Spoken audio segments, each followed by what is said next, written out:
Malam itu, bel pintu apartemenku di kompleks perumahan pinggiran Jakarta berdering keras tepat pukul 11 lewat. Aku, Andi, 28 tahun, membuka pintu dengan mata masih mengantuk dan melihat Rea, tetangga baru yang pindah 2 minggu lalu, berdiri di depan dengan wajah lelah sambil memegang cangkir kosong. "Ma, ganggu malam-malam, Mas Andi. Bisa pinjam gula sedikit?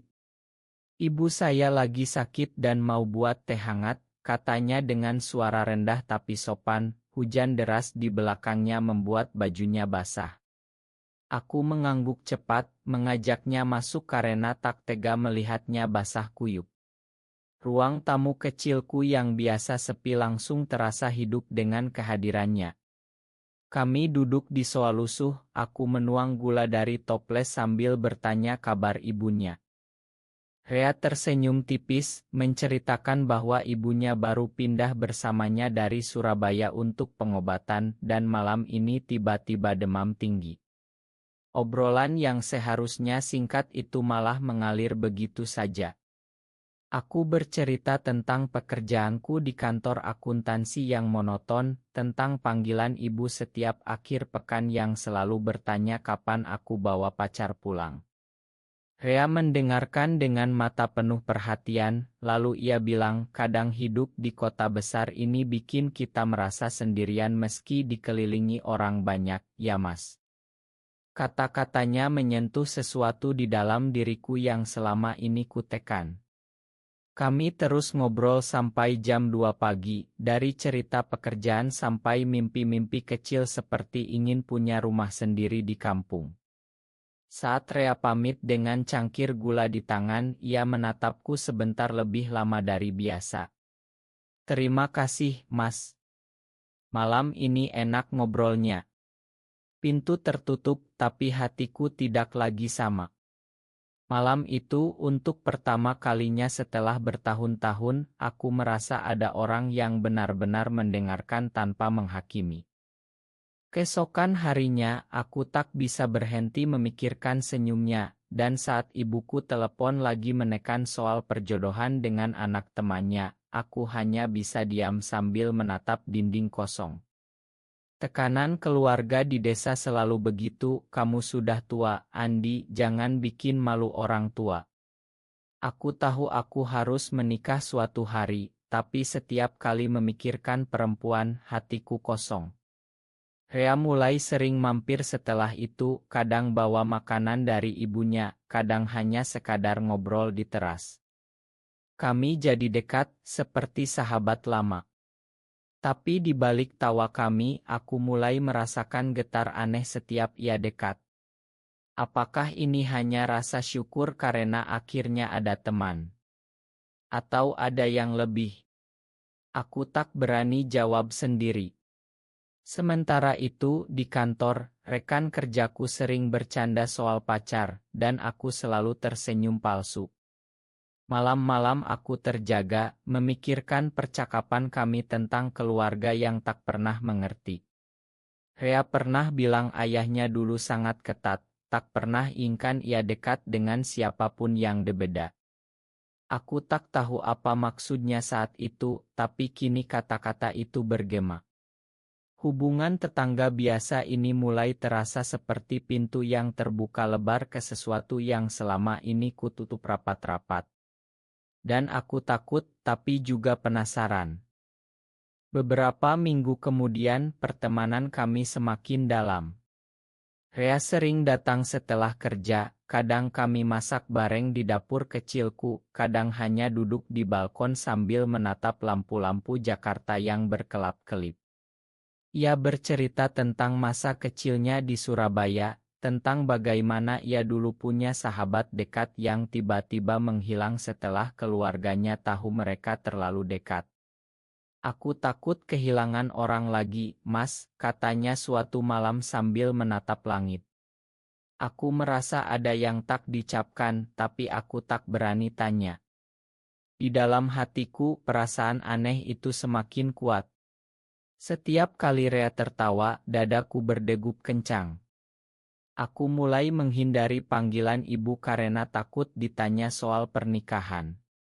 Suatu hari ibuku datang tiba-tiba ke Jakarta membawa oto gadis dari desa. Ini anak Pak Haji baik sekali, Andi. Kamu harus ketemu. Aku tersenyum kaku, tapi malamnya setelah ibu pulang, aku menangis sendirian di kamar. Rea datang tanpa diundang, seolah tahu aku butuh teman. Kami duduk lama di soa, ia memegang bahuku pelan. Kamu boleh cerita apa saja, Mas. Aku di sini. Kata-katanya membuka pintu yang selama ini terkunci. Aku menceritakan segalanya, tentang perasaan kosong saat melihat perempuan, tentang mimpi-mimpi yang tak pernah kuceritakan pada siapapun. Rea diam lama, lalu ia bilang pelan, aku mengerti, Mas.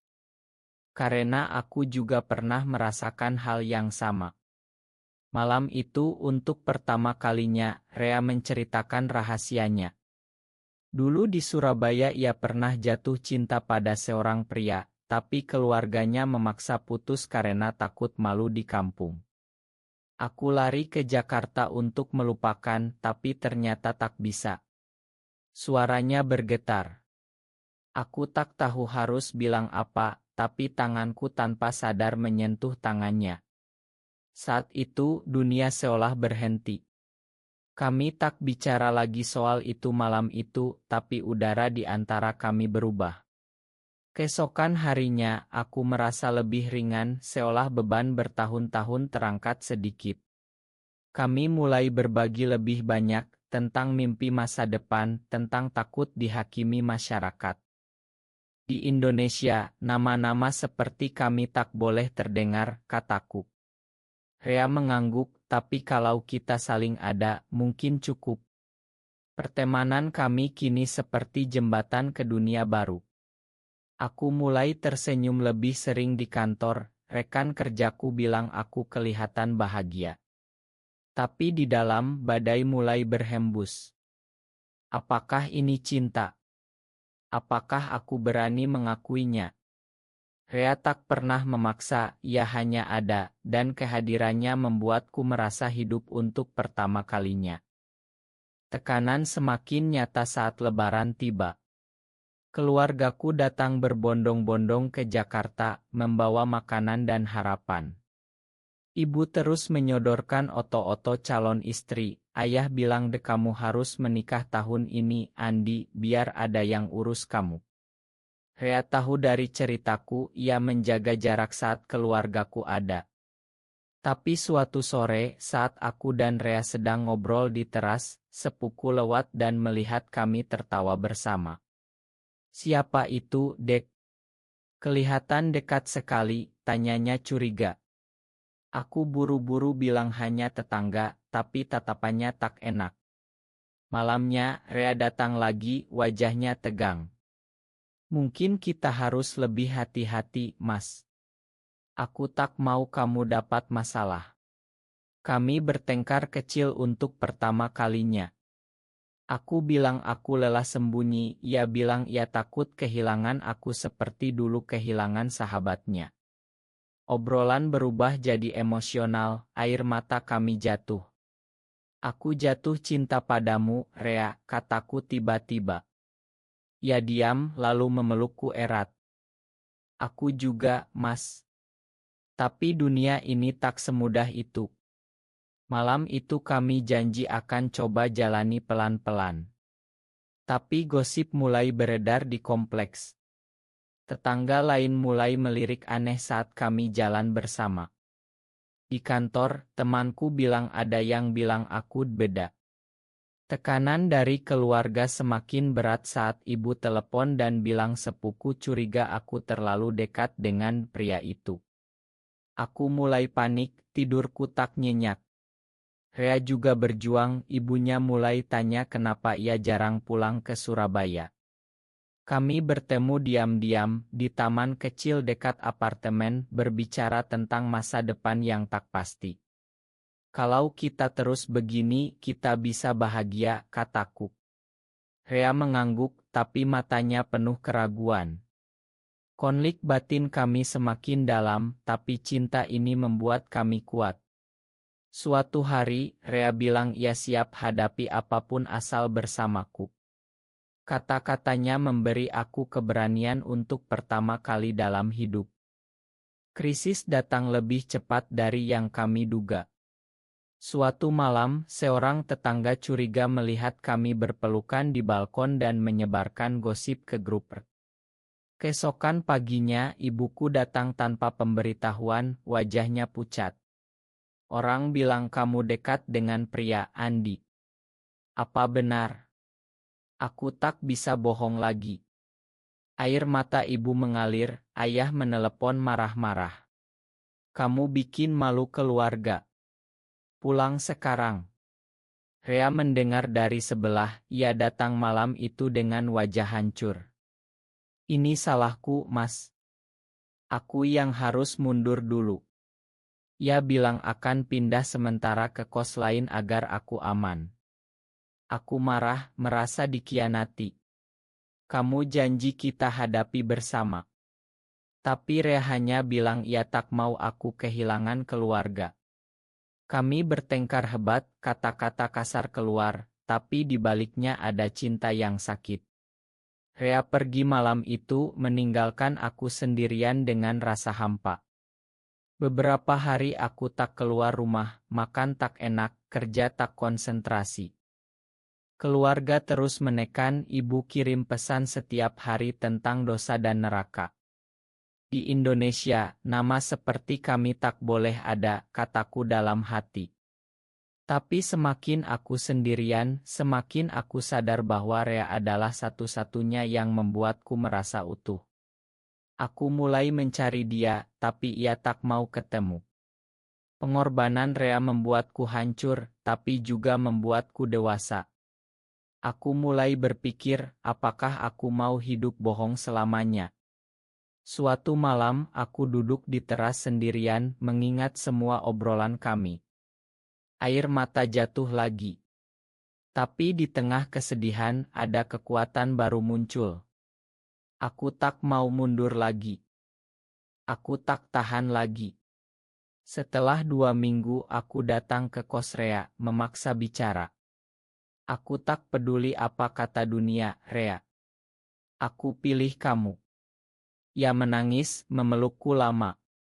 Kami bicara berjam-jam tentang masa lalu, tentang takut, tentang harapan. Kami putuskan untuk hadapi keluarga pelan-pelan. Aku pulang ke desa, bicara dengan ibu dan ayah secara terbuka meski tak semua detail. Aku bahagia dengan cara aku, Bu. Tolong pahami. Ibu diam lama, ayah marah tapi akhirnya diam bukan penerimaan penuh, tapi setidaknya tak ada paksaan lagi. Rea juga bicara dengan ibunya melalui telepon, meski sulit. Kami mulai bangun kembali, bertemu lebih terbuka meski tetap hati-hati. Di kantor, aku lebih percaya diri, bahkan cerita sedikit pada teman dekat yang mengerti. Pertumbuhan dalam diriku luar biasa. Aku belajar bahwa identitas bukan dosa, bahwa cinta tak selalu harus seperti yang orang bilang. Kami jalan-jalan ke pantai akhir pekan, tangan saling genggam di tempat sepi. Rea bilang, kamu mengajarkanku berani, Mas. Aku tersenyum, merasa hidup baru dimulai. Konflik belum selesai, masyarakat masih sulit, tapi kami punya satu sama lain. Pengorbanan dan pilihan kami membawa kami ke titik ini lebih kuat dari sebelumnya. Setahun kemudian kami masih bersama, pindah ke apartemen lebih besar di pinggiran kota lain agar lebih tenang. Keluarga mulai perlahan menerima, meski tak pernah bicara terbuka. Ibu kadang telepon dan tanya kabar teman deku, suaranya sudah lebih lembut. Rea dan aku belajar hidup seimbang, saling dukung di hari susah. Ia dapat promosi kerja, aku mulai punya usaha kecil online. Malam-malam kami masih duduk di balkon, mengingat malam pertama pinjam gula itu. Siapa sangka ya Mas, katanya sambil tertawa. Aku memeluknya, merasa damai. Perjalanan kami penuh air mata, tapi juga tawa dan pelajaran. Kami sadar bahwa di Indonesia, cinta seperti kami harus berjuang ekstra, tapi itu membuatnya lebih berharga. Teman-teman baru yang mengerti mulai muncul, komunitas kecil yang saling support. Kami tak lagi sembunyi total, tapi juga tak memprovokasi. Kebahagiaan kami sederhana, tapi nyata. Saat matahari terbit di pagi hari, kami berjalan bersama di taman, tangan saling genggam diam-diam, itu cukup. Perjalanan emosional ini mengajarkan kami tentang penerimaan diri, tentang kekuatan cinta, dan tentang bahwa keluarga tak selalu harus sempurna untuk bahagia. Rea adalah rumahku dan aku adalah miliknya. Hidup terus berjalan dengan segala tekanan masyarakat, tapi kami sudah dewasa, sudah memilih jalan kami sendiri. Apakah cinta sejati harus mengikuti norma masyarakat, atau justru melawannya demi kebahagiaan pribadi? Benar atau salah?